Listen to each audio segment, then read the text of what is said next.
questions. There you go. Thank you.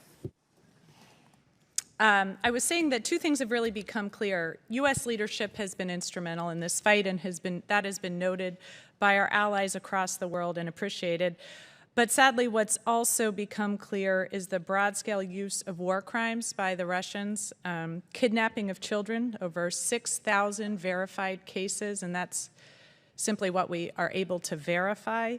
I'd say that's very low. Rape of mothers in front of their children, young children, rape of daughters and mothers, as I'm hearing from my Ukrainian community as they come into the district, targeting of civilian infrastructure. And so it becomes clear, and when you hear from the Ukrainian parliamentarians, you hear that they believe this is an attempt by the Russians to demoralize them, to make them want to quit this fight, when in fact it has had the opposite effect, an understanding of why this fight is so important. And so that is why we on this committee take our job so very seriously, for making sure that we can support Ukraine. And the only way we can continue to do that effectively is with the support of the American people. And so our understanding of the oversight, our understanding of how Ukrainians are overcoming their history of corruption is so important so we can convey it.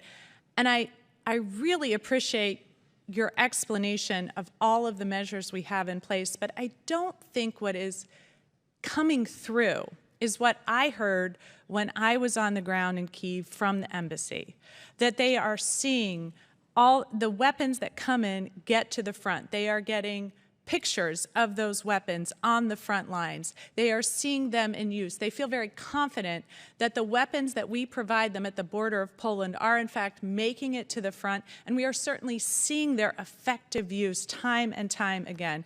Can you talk a little bit more about why we believe that the weaponry that we have sent to Ukraine is in fact making it to the front, and how we have not seen we have not seen those weapons, for example, for sale on international markets? And maybe that's a question for Dr. Cox. I think, Mr. Storch, you are doing the aftermath of it, but how do we feel right now in time about providing all the assistance we've provided to Ukraine and our confidence that it is actually getting where we want it to go?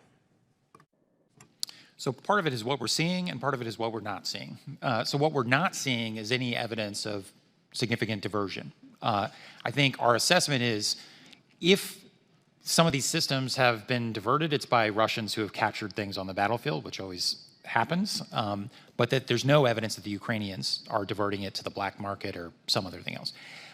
That's not surprising given the intensity of the fight and the fact that they are clearly using what we are providing them and what our allies and partners are providing them to maximum effect. So they are asking us for more because they are using everything that we have provided them. I would just say as a general matter, you know, the inventory comes in to the various places in Europe where the security assistance flows in. All that inventory is taken note of, it's scanned, et cetera. It gets given to the Ukrainians. They are responsible for giving us the information on where it ends up and the logs of that information, sharing with us digital confirmation of where things go. They also have scanners. That information comes back to us, and they have this NATO standard software that helps keep inventory, which we also have access to that information, and we do these site visits. So look, this is an active war zone. There are always going to be things that you don't know are happening or you don't see, but we are not seeing any evidence of systemic diversion of the equipment that the United States has provided.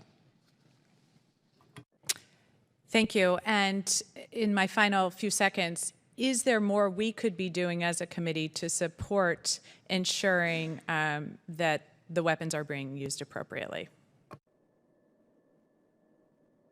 Well, I just say hearings like this are great. I think oversight and transparency is really important. The things that Dr. Call talks about, that's the information that we're getting as we have our teams out there doing evaluations, looking at every aspect of the security of this equipment from the beginning until it gets to the front lines in Ukraine, and to make sure that everything that can be done is being done to ensure that it's being used properly and as intended. So I think hearings like this are great, and we appreciate the committee's support as we do our oversight, and we'll keep you informed as we go forward. Thank you. With that, I yield back. Thank you, Mr. Chairman.